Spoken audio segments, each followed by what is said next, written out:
I've been a little slow with the video uploads over the past few weeks because I have been full tilt designing and packaging all of the stuff to make this a hopefully 350 mile per hour race car. And it is a big change. Literally everything in this section of the car is totally new. Even the frame needs to be modified and reinforced. But I've got to the point where I'm starting to actually assemble things, so I'm going to take a moment, talk about where I'm at, and talk about an underappreciated part of race car design: keeping everything cool.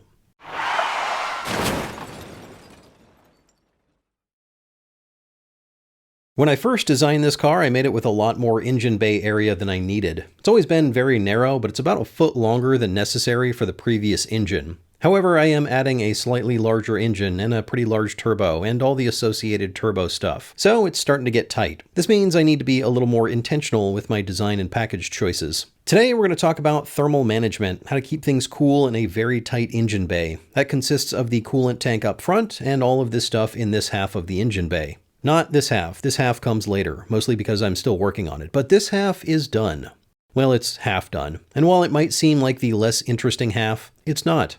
It is the less interesting 40%.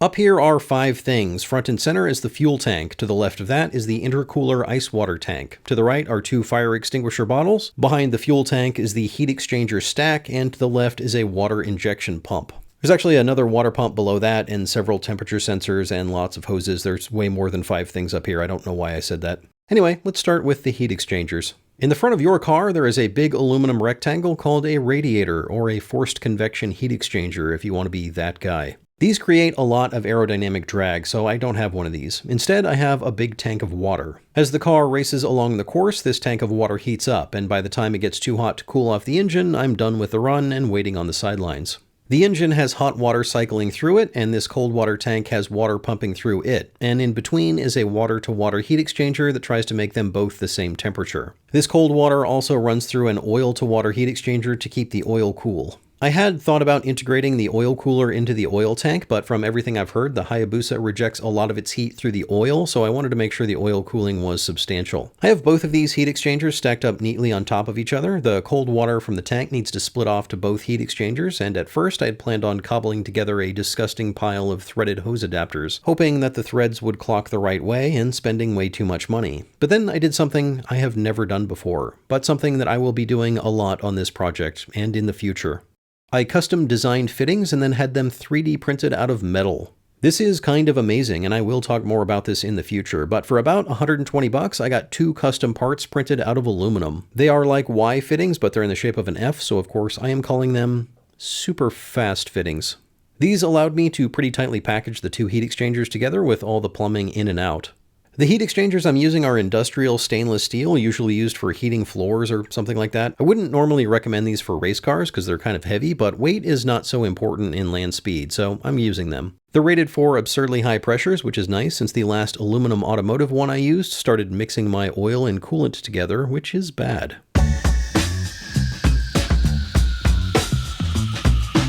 The first time I did the CAD model on this car, I didn't add any of the hoses, no coolant lines, no fuel lines, nothing. I just kind of shoved them in there wherever they'd go.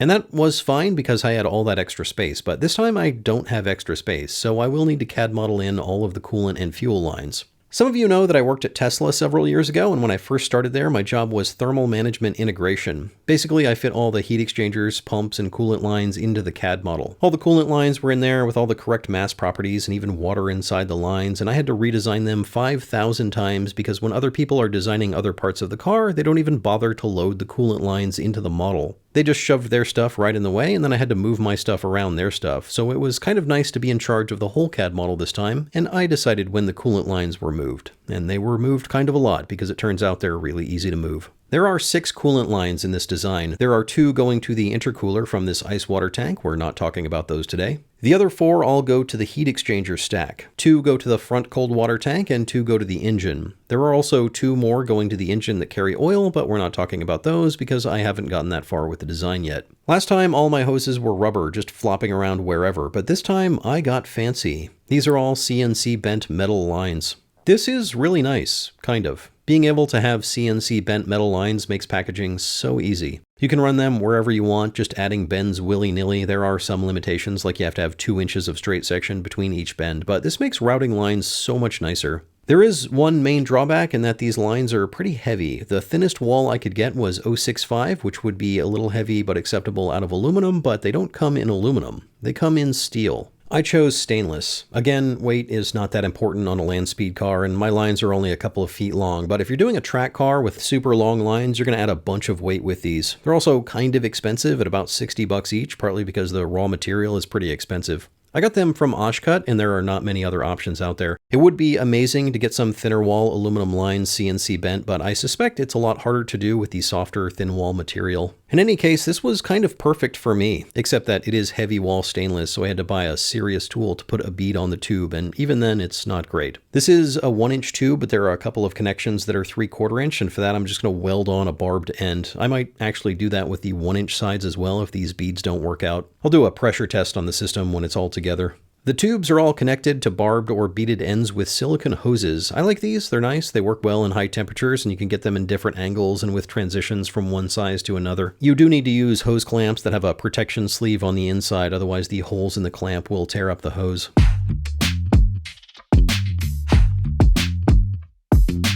Previously, I used a smaller electric water pump for the front circuit and the stock BMW mechanical pump for the engine side, but this time I'm going electric on both circuits, using this Davies-Craig pump that flows about twice as much coolant. With the Haltech VCU, I can look at the temperature of the engine coolant and the oil, and I can change the speed of the two pumps to keep the engine temp exactly where I want it. I bought an adapter that changes the coolant inlet of the engine to a straight shot. It's pretty common to switch to an electric water pump on these bike engines, although I will be using a water pump that flows about twice as much as the ones that are normally used, so I can't mount that to the inlet. I will instead have to mount the pump to the dry sump tank. I also had a custom outlet CNC milled just to make the routing simpler. For the last runs, I just had water in the front tank. It started about 90 degrees Fahrenheit, or whatever the outside temperature was, and by the end of the run, it was somewhere around 125 degrees. The new engine will be generating a lot more power, so I will need that front water tank to absorb a lot more heat energy, but I don't actually need it bigger to do this. I just need to put ice in it. The ice will bring the starting water temperature down to 32 degrees, which more than doubles the heat capacity, but the real benefit of ice is that it takes a lot of energy to melt. If that 7-gallon tank were a solid block of ice, it would take more energy just to melt it than it would to heat it up from 33 degrees to 125 degrees. I can't have a solid block of ice up there, but even 25% filled with ice, I can more than quadruple my heat capacity. And yes, I am mixing metric units with gallons and Fahrenheit. Since my engine bay is getting packed full of stuff, I decided to move the pump for the front water tank to the front of the car under the tank. There's not quite enough space for it, so I had to send a recess plate to weld in. I added some threaded bosses, leak tested it, and painted the whole thing because it was starting to look a little rough. The coolant lines going to the rear used to be in the lower frame rail. There were copper tubes with an inside diameter of about 1/2 inch, but I wanted a lot more coolant flow this time, so I went with 2 separate tubes, one in the top and one in the bottom. The return tube in the top is 1 inch, and the lower tube coming from the pump is 3/4 inch. I had to do 3/4 in the bottom because I have rivet nuts in the lower tube that attach the body. Here's the annoying part. Because of the way I made the frame, I have to use 45-degree bends on the rear side of these tubes. I can't bend the tube because then it won't go through the frame. So I crimped on some 45-degree silicone ends and shoved them through. I wrapped them in tape so they would slide easier, and they kind of did, but it still took a lot of shoving and hammering. I hope I don't have to replace these tubes because they might just be a permanent addition to the car. There are 2 new fluid tanks in the back of the car up against the firewall. One of them is the fuel tank and the other one is the ice water tank for the intercooler. I'm using a water-to-air intercooler, which just means that as hot compressed air comes out of the turbocharger, it will get cooled off with the ice water flowing through this heat exchanger core. If you've watched any of this channel, you know exactly how these were made. I drew them up in CAD, ordered all the parts from Send Cut Send, and spent a couple hours welding them up. In the past, when I've welded up metal tanks like this, I've added tabs to sort of self-fixture all the sides together, but I've stopped doing that with simple designs like this because it interrupts the weld. For these tanks, which are mostly 90 degrees, I just used a right angle like this and clamped it all together. I half overlapped one sheet onto the other and welded in the crevice. After you get finished welding up a tank, you need to check for leaks. I do this by sealing up all the openings and then pressurizing the whole thing to about 6 or 7 psi. Come back an hour later to see if it's at the same pressure. If your welding is as good as mine, it won't be, and you'll have to fix the leaks. The leaks are caused by demons, and you have to expel those demons by baptizing your tank. Air will leak out of all the holes left by the demons. Then you go back to the welder, re-weld the demon holes, and re-baptize the tank to make sure it's demon-free. I did this with both the ice water tank and the fuel tank. It also occurred to me while making this video that I need to add a screen filter at the ice water tank outlet so I don't suck in a bunch of ice chunks to the water pump. So I ordered a couple of these from a place called More Beer. Not sure how to attach them, but I'll see what I can make happen. I painted the 2 tanks and the floor pan that they'll be sitting on with a clear epoxy. I like this paint because it's durable and I like the look of bare aluminum. You can't keep bare aluminum on the salt flats because it corrodes quickly, so you have to protect it somehow, and this works pretty well.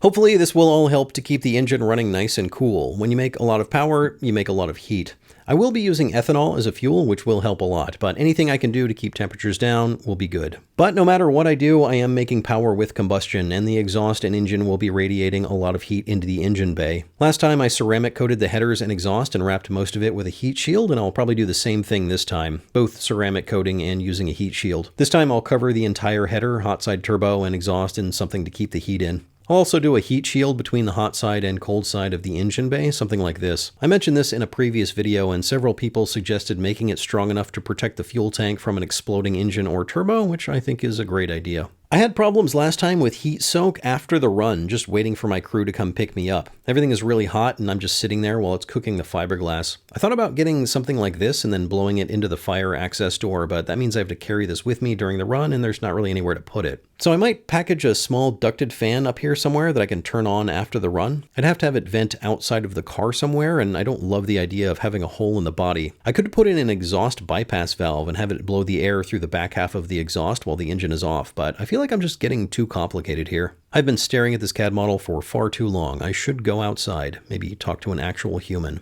instead of just a cat. There's also the question of keeping my temperature in check. It turns out wearing a heavy black fire suit in the middle of August is not super cool.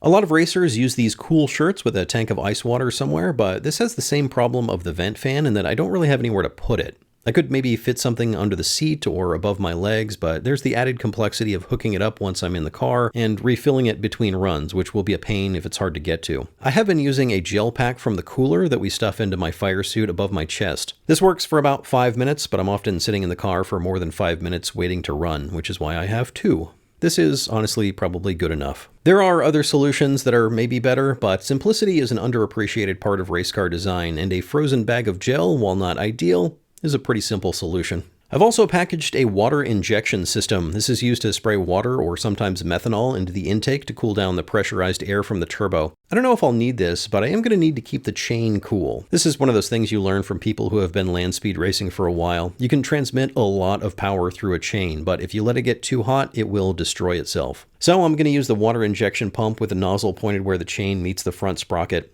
I might also use it to cool off the intake. We'll have to do some dyno runs first to see what temps look like. In any case, that all comes later, much later, after I install all of this stuff and also figure out how to make and package an intake, an intercooler, an exhaust manifold, a wastegate, a blow-off valve, engine mounts, fuel pumps. I got a lot of stuff to do. You ever sign up for a website or a service only to find out that they already have a bunch of information about you? How do they know that? Your data is valuable to data brokers, and they collect and sell your personally identifiable information to basically whoever pays them for it. Your name, your phone number, your home address, your relatives. This is your information, and it's being sold behind the scenes. It's available to all sorts of people, and it could open you up to identity theft, scams, and doxing. But cleaning up your online presence is actually pretty easy thanks to this video's sponsor. Delete Me is a hands-free subscription service that removes your personal information from hundreds of data broker and people search sites. Delete Me is not only the leading expert in removing personally identifiable information, but they have been for over 15 years. Delete Me will continuously remove your data using their own tech team and doesn't outsource to third parties. You can even submit custom requests to privacy advisors who are actual real people. Get 20% off Delete Me consumer plans when you go to joindeleteme.com/superfast and use code SUPERFAST. That's joindeleteme.com/superfast, code SUPERFAST.